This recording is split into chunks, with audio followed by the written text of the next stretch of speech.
Na entrevista do dia com Maria Lídia Flandoli, as razões para uma reforma tributária no Brasil. Quem analisa é o advogado tributarista Heleno Torres, professor titular de Direito Econômico Financeiro da Faculdade de Direito da Universidade de São Paulo. Muito obrigada, professor, por estar conosco. Boa noite. Quero mesmo falar sobre a reforma tributária. Nós estamos em tempos em que se fala de muita reforma. Sim. São tantas aquelas que se pretende fazer, é a da Previdência, a trabalhista, a fiscal e a tributária. E a tributária parece ser a que está mais distante das pessoas. Então, eu quero começar sabendo, é conveniente que se faça tantas reformas tão importantes e polêmicas ao mesmo tempo? Na verdade, é um momento propício para reformas, porque nós estamos passando por uma crise muito severa no âmbito econômico e os estados e municípios têm sofrido muito com a perda de arrecadação. Então, temos, ao mesmo tempo, um problema econômico que justifica pensar em como melhorar as receitas públicas no âmbito do sistema federativo, e do outro lado o contribuinte que já não aguenta mais pagar tantos impostos, quer menor burocracia, quer melhor facilidade no ambiente de negócios e quer encontrar um caminho mais seguro para realizar, não é, as suas atividades econômicas. Então, a necessidade de uma reforma tributária se impõe. Entretanto, o momento político é muito difícil, porque isso implica necessidade de negociação entre aqueles grupos que representam os contribuintes e o grupo que representa os interesses do Estado. De um lado, o contribuinte que quer pagar menos tributos e de outro, o Estado que precisa arrecadar mais porque a arrecadação está sendo insuficiente para atender às necessidades públicas. Então, o momento político é difícil, mas ao mesmo tempo é convidativo para uma reflexão e a necessidade de estabelecer quais são os marcos que nós precisamos enfrentar nesse momento. Agora, é interessante que o senhor chama atenção, né, que existe a percepção da necessidade de uma reforma tributária, tanto o cidadão comum, porque ele sente a carga do imposto, como pelos empresários, estados, municípios. Isso. Mas acontece uma coisa interessante, sempre que se fala em reforma tributária, esses mesmos que dizem que são favoráveis à mudança, são os primeiros a dificultar. Empresários que têm desonerações, têm isenções, os municípios também, ninguém quer mexer naquilo que já conquistou. Então, essas barreiras, no seu entender, podem impedir que se deslanche o debate para a reforma tributária, que ela de fato saia? Nós já tivemos 5 grandes tentativas de reformas tributárias. Primeira lá em 95, mais ou menos, depois outra tentativa em 2003 com o deputado Virgílio Guimarães, depois uma nova tentativa em 2007, 2008 mais ou menos, e uma mais recente. Então, houve tentativas de reformas tributárias, mas todas perderam seu impulso inicial porque quiseram fazer demais. Quiseram fazer uma reforma integral do sistema. Eu acredito que o momento não pede isso, pede ajustes, pede um equilíbrio de forças entre setor público e setor privado para construir uma reforma tributária possível. Aí eu acho que nós temos condições sim de encontrar esse equilíbrio que eu acho que falta. Por quê? Porque, perceba, não adianta nada nós termos um sistema tributário ajustado, mas continuar com altos índices de sonegação, gravíssimos problemas de renúncia tributária na ordem de 500 bilhões de isenções, benefícios fiscais de toda a ordem.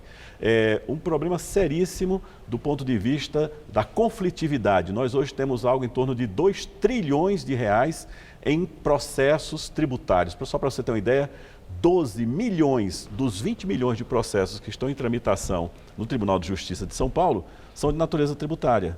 Poucas vezes as pessoas dão importância a isso, mas imagine que o tribunal praticamente para em relação aos demais assuntos, porque tem 12 milhões de processos só de natureza tributária para tramitar.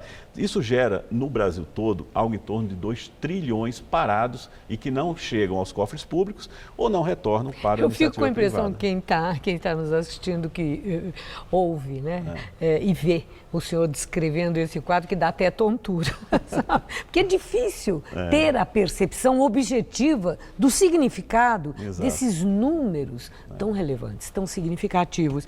Agora, eu vi também uma crítica muito dura do senador Renan Calheiros em relação a Michel Temer, que é lá do partido dele, né? Sim, aparentemente, presumivelmente, são parceiros. Mas o Renan Calheiros disse que uma reforma tributária, num momento como esse agora, em que se pretende aumentar a carga tributária, já foi até isso anunciado pelo ministro da Fazenda, é coisa que não faz sentido, é uma condução equivocada. Ele está certo? Não, equivocado está o senador, porque, na verdade, se você está fazendo reformas de despesas, como reforma do Estado, reforma da Previdência, né, que esse é um problema seríssimo de despesa, você tem que encontrar receita para essas despesas.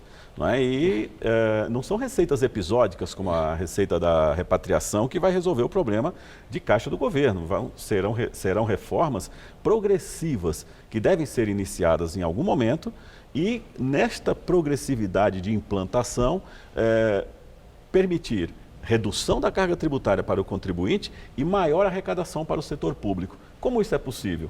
Se você elimina a sonegação, porque consegue fazer com que o sistema tributário funcione melhor, se você reduz a quantidade de benefícios fiscais, o que gera, na maioria dos casos, problemas de desigualdade, uns que pagam mais, outros que pagam menos. Mas eliminar sonegação é sonho possível? É muito possível. Eu acho que nós temos feito um esforço muito grande.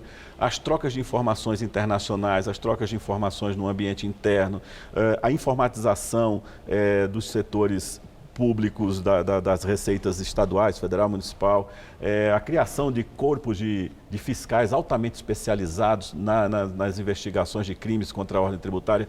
Tudo isso tem sido feito para permitir a formalização e a redução da sonegação no Brasil. Eu acho que o fisco brasileiro, especialmente a Receita Federal, tem feito um trabalho muito sério e muito consistente.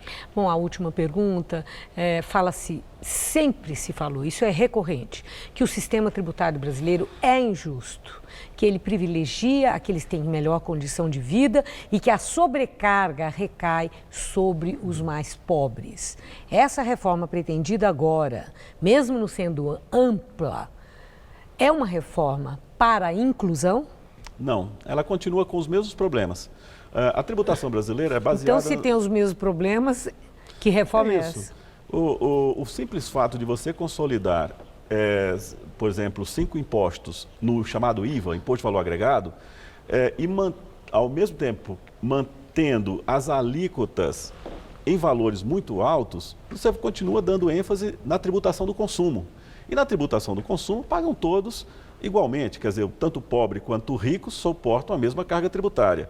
Na realidade, nós temos uma tributação no Brasil muito baixa, incidente sobre a propriedade, um pouco mais ou menos no âmbito da renda. Agora, a tributação sobre o consumo no Brasil não tem paralelo no mundo. E é exatamente isso que penaliza o mais pobre. Eu agradeço muito sua entrevista e espero que volte ao Jornal da Gazeta para este assunto. Será um prazer. Uma boa noite, obrigado. Obrigado.